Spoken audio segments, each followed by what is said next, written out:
Assalamualaikum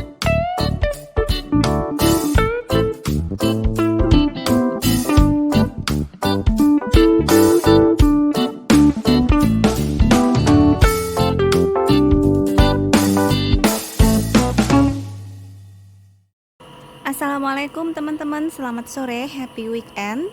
Di sini hari Minggu sore jam 5 sorean ya. Nah, ini aku mau update perkembangan untuk tanaman hias kita. Sore ini adalah Philodendron Jose Buono. Nah, ini sore ini aku udah cek ya. Nah, ini baru mekar teman-teman, tapi daunnya itu belum mekar sempurna. Kemudian juga ini daunnya juga masih lemes ya, masih lembut banget, daun muda. Oke, jadi ini adalah Philodendron Jose Buono. Ini salah satu tanaman hias atau sejenis philodendron yang aku sangat rekomenkan ke kalian kalau kalian suka dengan tanaman yang bercorak variegata. Kenapa? Karena variegatanya itu kalau untuk Jose mereka itu cenderung stabil ya. Mereka jarang hianat, jarang dapet Jose yang murtad. Nah, ini dulu aku beli masih sedaun kecil ya, bukan sedaun sebesar ini ya teman-teman. Ini mungkin perkiraan aku kalau dihitung ini sekitar 30 cm. Dari sini sampai ke sini tuh 30 cm. Dan lebarnya mungkin ini sekitar 15 sampai 20 untuk diameternya. Nah, ini Jose ini sebetulnya dia sudah punya akar banyak banget. Cuman kemarin ini masih aku konde, coba ya kita lihat dulu, kita turunin. Ini kemarin teman-teman aku konde pakai sphagnum moss. Nih ya, aku konde seperti ini. Dikonde seadanya karena akarnya juga termasuk cukup panjang. Nah, ini udah nih keluar dari sini. Ini kemarin ini nggak sempat aku siram. Mestinya ini kalau kita konde di akar anginnya ini mesti agak lembab ya, cuman ini cenderung agak kering dan ini belum aku cek ya. Nah, ini Jose ini aku tanam di pot yogap sekitar ukuran 17. Ini daun yang baru semua, yang maksudku yang udah tumbuh di Kalimantan semua ya. Kemarin kalau yang beli kemarin dari petani yang di Jawa itu masih daunnya kecil-kecil, tidak segede-gede ini ya. Masih kecil banget. Mungkin kalau teman-teman ada melihat video aku yang dulu waktu pas unboxing Jose itu daunnya nggak segede ini.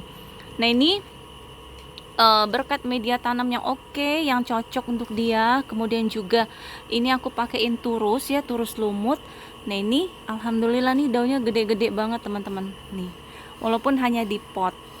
Apalagi kalau misalnya teman-teman tanam di tanah ya, di tanah langsung, ini pasti lebih cakep banget nih. Ini gosong kena sinar matahari ya tuh. Jadi ini kemarin sempat panas, jadi ini aku geser semua di bawah kanopi karena panasnya itu sangat-sangat panas ya, sekitar 36 derajat sampai 37 untuk Kalimantan. Nah, ini daun baru tapi dia masih lembut. Jadi kalau masih lembut kayak gini teman-teman harus hati-hati karena dia masih lemes banget ya, dan itu juga dia belum mekar dengan sempurna. Ini posisinya, ini batangnya gede banget, jadi mungkin ini kalau yang ini daun muda ini dia udah mekar dengan sempurna dan dia udah keras daunnya, mungkin nanti akan aku cacah ya, karena ini udah udah ngebungkuk gitu loh batangnya nih. Kalau jadi hati-hati, takut nanti keprites atau alias patah ya, karena daun muda itu kan masih lembut banget, termasuk juga batangnya.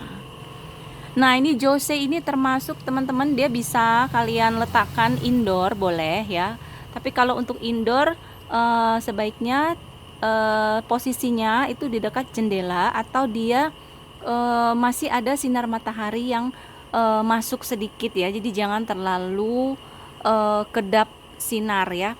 Misalnya kalian bisa taruh di dekat jendela, atau misalnya pokoknya kalian cari posisi yang pas untuk dia, sama seperti mirip dengan monstera ya, untuk monstera hijau atau monstera variegata sama. Nah, kalau kalian mau letakkan dia di indoor, ini 3 hari dia masih oke, 3-4 hari di dalam, tapi setelah 3 hari atau 4 hari kalian bisa jemur mereka di sinar matahari pagi sekitar 1 atau 2 jam ya, di matahari yang lembut ya, sekitar jam 7 sampai jam 8 atau 8.30. Setelah itu kalian bisa angkut lagi, bawa ke dalam ruangan. Tuh. Nih Jose ini untuk pemupukan di sini aku pakai pupuk Osmocote yang premium, yang merah, yang seperti ini. Ini ada nggak ya? Nggak kelihatan ya. Dia Osmocote premium teman-teman, yang slow release, jadi dia bertahan untuk sekitar 6 sampai 9 bulan. Tapi kalau dia udah habis atau dia udah kopong gitu ya, pupuknya yang merah, kalian langsung refill lagi. Untuk pot segini ini biasa aku kasih takaran sekitar 1 sendok makan, ini aku tabur di atas ya. Tapi kalau misalnya pas kalian lagi repotting atau lagi ganti media tanam, kalian bisa mix pupuknya dengan si media tanam tersebut. Nah, untuk penyiraman Philodendron josebono ini sama seperti monstera, sifatnya jangan terlalu sering kalian siram. Mungkin kalau dalam 1 minggu itu aku cuma siram 2 kali ya. Tuh, paling nanti efeknya misalnya kalau kalian kelupaan nyiram, paling dia daunnya akan sedikit melemes ya, kayak lunglai gitu. Tapi kalau misalnya udah disiram lagi, dia pasti nanti seger lagi, refresh lagi ya. Nah, jadi ini salah satu tanaman yang paling gampang untuk kalian rawat ya. Kemudian juga coraknya itu setiap daun yang baru variegatanya pasti ada. Jarang banget aku belum pernah ketemu josebonoku ini dia ngeblank hijau semua atau murtad gitu ya. Jadi di setiap daunnya dia pasti bercorak. Tuh, cakep-cakep ya coraknya. Nah, ini juga daun barunya juga nih variegatanya rata ya, stabil. Nah, terus juga kemarin ada yang tanya gimana caranya tanaman itu variegatanya bagus. Sebetulnya kuncinya cuma satu teman-teman, kalau pengen punya tanaman variegata yang bagus, kalian harus cari trah atau gen atau bibitnya yang variegatanya bagus. Ya, kalau untuk variegata kalian kalau pengen punya tanaman yang variegatanya menor, kalian harus tanya dulu ke sellernya indukannya seperti apa. Apakah menor ataukah sedang-sedang saja atau cuman kecebres. Kalau kecebres mungkin harapannya untuk kembali variegata menor ada, tapi kita belum tahu kapan ya. Kadang memang tanaman yang murtad suatu saat dia juga bisa jadi variegata lagi, tapi mungkin juga tidak, bisa juga dia tetap terus jadi hijau. Jadi kalau buat kalian yang nggak mau gambling, kalian pengen tanaman kalian variegatanya terus stabil, kalian harus cek dulu untuk bibitannya, untuk indukannya. Boleh lihat dong ke sellernya indukannya variegatanya seperti apa, levelnya seperti apa.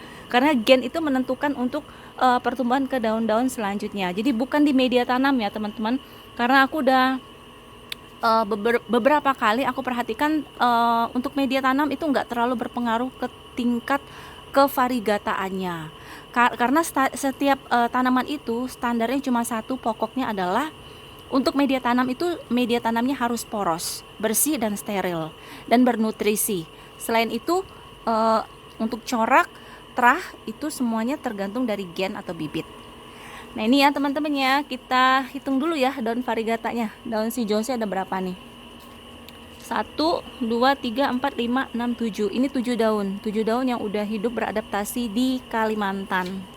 Nih, ya. Tuh. Jadi buat kita yang tinggal di daerah Kalimantan atau daerah yang cuacanya cukup panas ya, kalian bisa akali.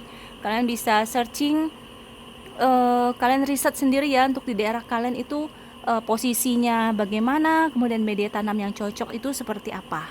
Kalau ini aku kasih kokopit sedikit ya. Aku kasih kokopit sedikit, kemudian juga ada andam, kelihatan ya. Ada andam. Kemudian juga ada sekam mentah yang sudah difermentasi, lalu juga ada sekam bakar. Jadi itu semuanya diaduk, dimix sampai mereka jadi media tanam yang poros ya. Kalian bisa feel dengan tangan kalian ya, apakah dia sudah cukup poros atau belum. Nih. Jadinya seperti ini. Ini media ini udah 1 tahun belum aku ganti karena memang masih stabil ya, pertumbuhannya masih bagus. Nih. Oke, teman-teman, sekian dulu ya. Terima kasih yang udah nonton. Dapat salam nih buat semua subscriber aku dari si Abang Josebono ya. Thank you for watching ya. Jangan lupa videonya di like ya teman-teman ya, dan di di share dan di subscribe buat kalian yang baru mampir. Terima kasih. Assalamualaikum.